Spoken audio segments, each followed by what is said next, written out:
Penguin Random House Audio presents My Year Abroad by Chang-Rae Lee.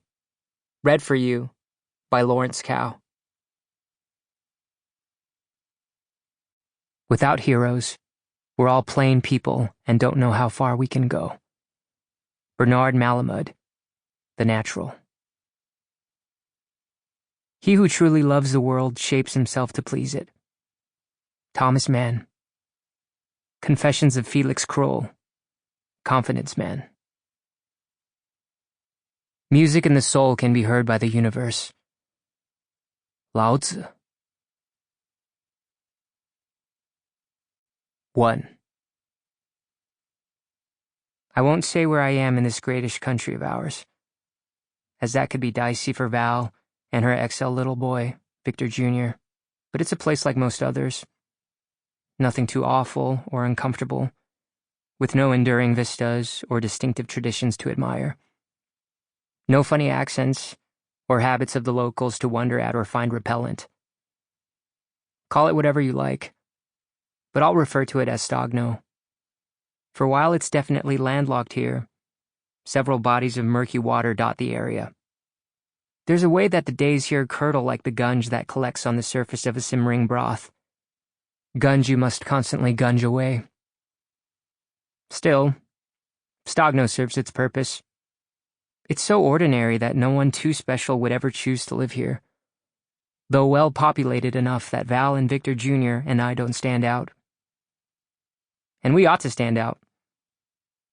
For it would be natural to ask what a college-age kid was doing shacked up with a 30-something mom and her 8-year-old son, and why neither of us worked a job, or why the boy didn't go off to school. Do we ever leave the house? For a brief period, we did. But not much anymore. We stream movies and shows. Val is ordering everything online again, including groceries. The only item she regularly ventures out for being a grease-soaked foot-long hoagie named the Widowmaker. That is a carrot for Victor Jr. when he reaches his daily tolerance for our homeschooling. There is no stick. Val handles social studies and arts, and I cover math and science. But all in all, we get a C+ for conception, execution, and effort, which Victor Jr. is well aware of and is undoubtedly banking on using against his mother someday. He's an exceedingly smart, cute kid, if notably hirsute. Something genetically cross-wired for sure, because a kid his age shouldn't have arm and leg and back hair and definitely not the downy mustache, the nap of which the boy caresses whenever he's noodling his human child's plight. In the future, Victor Jr. may strategically deploy my name, but we still can't predict the full extent of my presence in his life. What we know is this. Val and I have a good thing going. We try to see our roles as limited in scope and intensity. We aren't aspiring to all-time greatness, whether in homeschooling or partnering. We aren't each other's stand-ins for the world as it should be. My stated obligations to Val are to treat Victor Jr. better than the sometimes unruly pupster that he is, and to be, as she says, her reliably uberant fuck buddy, ex and prot. And finally to pick up around this cramped ex-urban house so it doesn't get too skanky. In return, I have her excellent company and a place to stash myself for however long we mutually wish.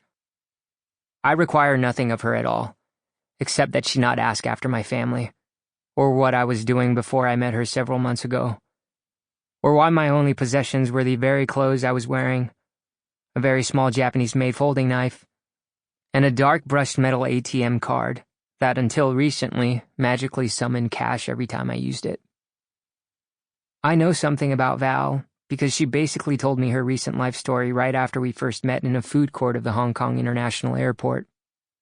She was ahead of me in line with Victor Jr., who was as usual gaming on his handheld, and found that her credit cards weren't working, and she had no cash.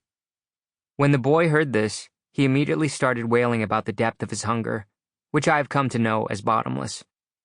My impulse was to jam a duty-free baton of Toblerone between his oddly super tiny teeth. But Val, even with her laughing, narrow eyes, the kind certain Asian girls can have, with that wonderful hint of an upward lilt and dark sparkle when they gaze at you that says in a most generous way, "Really?" Looked like she wanted to don a crown of thorns and climb atop a Viking pyre, So without a beat, I paid for their food and was heading off with my own steamer basket of xiaolongbao when she asked if she could meet my parents to say what a gallant young man I was.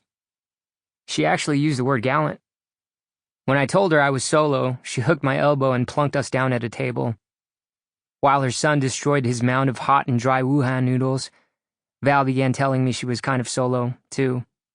Not counting Victor Jr., and then casually mentioned how her husband, Victor Sr., was disappeared and probably dead. Maybe because I was freshly adrift myself, smashed to raw bits by circumstances too peculiar to recount. I matched her nonchalance and asked if he was in a kinder place. Something fell away from her wide, sweet face, and she proceeded to tell me how some months earlier she had detailed for federal agents every last facet of her husband's dealings with a gang of New Jersey-based Tashkentians that involved Mongolian mineral rights, faux sturgeon eggs, and very real shoulder-mounted rocket launchers, which were supposedly part of an ISIS offshoots plan to enrich themselves and arm potential client cells in Western Europe. All this was substantial enough to predicate Victor Sr.'s sudden absence from this life and worth a witness protection setup for Val when they got back to the States. A good deal, considering she was the legal co-owner of her husband's trading business and faced money laundering and tax evasion charges, plus the prospect of having to give up her dear little Victor to foster care. She said she was certain she could trust me with her story, and that I had an open and welcoming face, which I must admit that I do. People trust me when they ought not to trust me, which these days is more often than they imagine. She talked about her and Victor Jr.'s visit with a relative in Kowloon, and I gave the much expurgated tourist version of my own visits to Macau and Shenzhen, and how we were both heading back to the drab life of the U.S. Eastern Seaboard. I told her I was from New Jersey myself, a few counties south of where she and her husband used to live. She asked for my email. I didn't have a phone anymore, and said she would connect with me in a couple weeks, when things got more settled. She didn't ask what I was doing out in this part of the world, which is just like Val. Since then she's asked, received my basic answer, and not mentioned it again. This is one of the many reasons I have quickly grown to cherish her. Val encounters life and persons as they come to her. This total acceptance of the fact that you're here, that you belong to the space you're taking up, that it's all and only yours. A rare thing, IMHO. If you think about it, most persons, including many of those who say they love you, can't help but question your particular coordinates in whatever you're doing or thinking or hoping for, then want to realign you to function more smoothly in their eyes and thereby calm their fretful souls. Val's soul seems to me a crock of honey set on a warming plate, its flows exchanging imperceptibly from top to bottom so that there's hardly any gradient within. One example being that even when Victor Jr. is at his petulant, grating worst, Val will bat her eyelashes twice, very slowly, while expelling the lightest of sighs, and then try to reason with the beast. Normally, if her attempts with Victor Jr. fail, she flags me, and I automatically fix us a snack. A couple Shin Blacks for us ravenous boys, grilled salami and cheeses. I watch him eat it in his dainty Victor Jr. way, his thumbs and index fingers pincering the food, the other digits splayed out, and then wink if he's especially pleased. His micro teeth furiously snip and grind and pulverize. Even if he was my own issue, I couldn't deny that he might very well end up a charming and effective sociopath, one immensely successful, snarfing my offerings with warbles in his throat while picturing his foes and beloved alike in hot fat, deep frying like chicken wings. But at some point, we're all extra hungry, aren't we? If not necessarily for grub. And if not, it's probably because we've too much of a fill. Take me.